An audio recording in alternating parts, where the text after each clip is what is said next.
ગઈ તારીખ 1-2 માર્ચના રાત્રિના રોજ એ ડિવિઝન પોલીસ સ્ટેશન વિસ્તારમાં કડિયાવાડમાં જે બનાવ બનેલો, જેમાં મરણ જનાર રાશિસ ઉર્ફે ભયુ સોલંકી, જે મૂળ જામકાનો વતની હોય, તે જૂનાગઢ સિવિલ ખાતે લઈ ગયેલ. ત્યારબાદ રાજકોટ સિવિલ હોસ્પિટલમાં સારવાર માટે દાખલ કરવામાં આવેલો. ત્યાં સારવાર દરમિયાન ફરજ પરના ડૉક્ટરે તેને મૃત જાહેર કરેલો અને એ ડિવિઝન પોલીસ સ્ટેશન ખાતે આ બાબતે છે ડીઓ જાણ કરવામાં આવેલી. ત્યાંથી પોલીસ દ્વારા રાજકોટ પહોંચી અને ઇન્ક્વેસ્ટ પંચનામું ભરવામાં આવેલું, જેમાં મૃતકના શરીરે થાપાના ભાગે જે જીવલેણ ઈજા જણાઈ આવેલી. આથી બનાવની ગંભીરતાને ધ્યાને રાખી એ ડિવિઝન પીઆઈએ ફોરેન્સિક પીએમ માટે સંબંધિત સિવિલ હોસ્પિટલને જણાવેલું. જ્યાં તેનું ફોરેન્સિક પીએમ થતાં પીએમ કરનાર પેનલ ડૉક્ટરના જે પ્રાથમિક ઓપિનિયન હતો કે થાપાના ભાગે જે જીવલેણ ઈજા થઈ છે તેના લીધે છે આ રાશિસનું મૃત્યુ થયેલું છે. ત્યારબાદ આ રાશિસ બનાવનો જે સમયગાળો છે 1 માર્ચ અને 2 માર્ચના રાત્રિના 2 થી 4 વાગ્યા દરમિયાન એની વિગતવાર ઊંડાણપૂર્વક તપાસ કરવામાં આવેલી કે આ રાશિસ ઉર્ફે ભયુ સોલંકી આ સમયે ક્યાં હતો અને તેની સાથે કોણ કોણ વ્યક્તિ હતા. જેમાં ટેકનિકલ સર્વેલન્સ અને સાથેના જે વ્યક્તિઓ છે તેમની વિગતવાર જે પૂછપરછ થઈ તે મુજબ રાશિસ પોતાના ઘરે જામકાથી તેની બહેનને બોટાદ ખાતે લાઇટ ડેકોરેશનનું કામ હોય તેવી હકીકત જણાવીને નીકળેલો, પરંતુ તે વિસાવદર તેના નજીકના સંબંધી રવિ સોલંકીના ઘરે પહોંચેલો અને ત્યાં જમેલો. ત્યારબાદ વિસાવદરથી ઇકો ગાડીમાં રવિ સોલંકી તથા રવિના દાદાનો દીકરો હર્ષદ સોલંકી સાથે જૂનાગઢ આવેલા, જ્યાં રાશિસ ઉર્ફે ભયુ, રવિ, હર્ષદ, અન્ય જે રાશિસ છે તેના અન્ય 2 મિત્રો રોનક ચૌધરી તથા મિત સોલંકી, આ 5 લોકો છે ઇસ્કોન ચોકડી ખાતે મળેલા.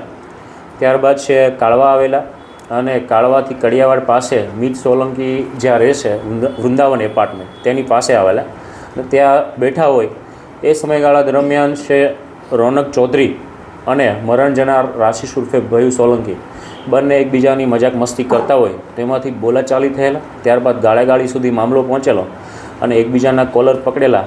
એવામાં આ રોનક ચૌધરી ઉશ્કેરાઈ ગયેલો અને પોતાના પેન્ટના નેફામાં રહેલ છરી વડે મરણ જનાર રાશિસના થાપાના ભાગે છે એ હુમલો કરેલો. એક ઘા જે મારેલો તે જીવલેણ નીવડેલો.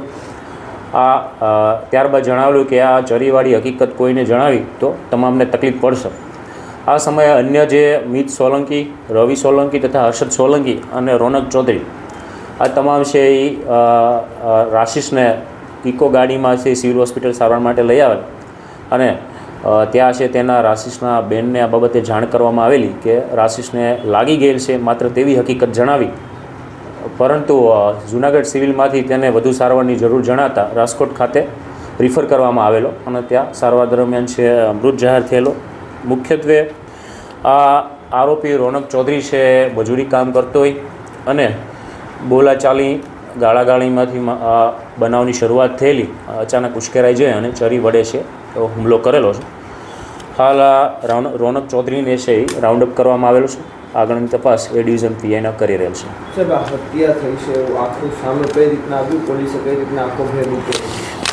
1-2 માર્ચના જે બનાવ બન્યો અને ત્યારબાદ રાશિસ તથા તેના નજીકના સંબંધીઓએ જે વિગતો જણાવેલી કે પડી જવાથી કે ગાડી પરથી પડી જવાથી અથવા તો વાગી ગયેલું છે એવી હકીકત જણાવેલી, પરંતુ આ રવિ અને અન્ય જે હર્ષદ સોલંકી તથા મિત સોલંકી આ તમામની પોલીસ દ્વારા યુક્તિ પ્રયુક્તિથી પૂછપરછ કરવામાં આવેલી. પહેલાં જે હકીકત જણાવતા હતા તે મુજબ ઇકો ગાડી તેમને કડિયાવાડ મૂકી ગયેલી. ત્યારબાદ ફોન આવતા ફરી તેમને લેવા આવેલી, તો આ તમામના CDR ચેક કરતા આ CDRની સાથે સાથે એમની વિગતવાર પૂછપરછ કરતાં અંતે આ રવિ, મિત અને હર્ષદ આ ત્રણેય કબૂલાત કરેલી કે ખરેખર બનાવ છે આ પ્રકારે બનેલો, પરંતુ રોનક ચૌધરીએ જે કહેલું કે આ ચરીવાળી વાત કોઈને કરી છે તો છે એ મુશ્કેલી પડશે, આથી ગભરાઈ ગયેલા અને આ હકીકત છુપાવેલી. છેલ્લે જ્યારે અંતિમ વિધિમાં રાશિસના ઘરે ગયેલા ત્યારે રવિ સોલંકીએ છે રાશિસના સિસ્ટર નેહાબેનને આ વાત કરેલી કે ખરેખર રોનક ચૌધરીએ એને ચપ્પુ મારી દીધેલું છે, જેના લીધે છે એને ઈજા થઈ અને સારવાર માટે મોકલી આપેલું. તેનાથી પોલીસને આ તમામ કડીઓ મળી આવતા એ ડિવિઝન પોલીસ સ્ટેશન ખાતે ગુનો દાખલ કરવાની તજવીજ શરૂ છે અને આરોપી પણ રાઉન્ડ અપ કરેલ છે. રોનક ચૌધરી વિરુદ્ધ હાલ કોઈ ગુનાઓ નોંધાયેલા નથી.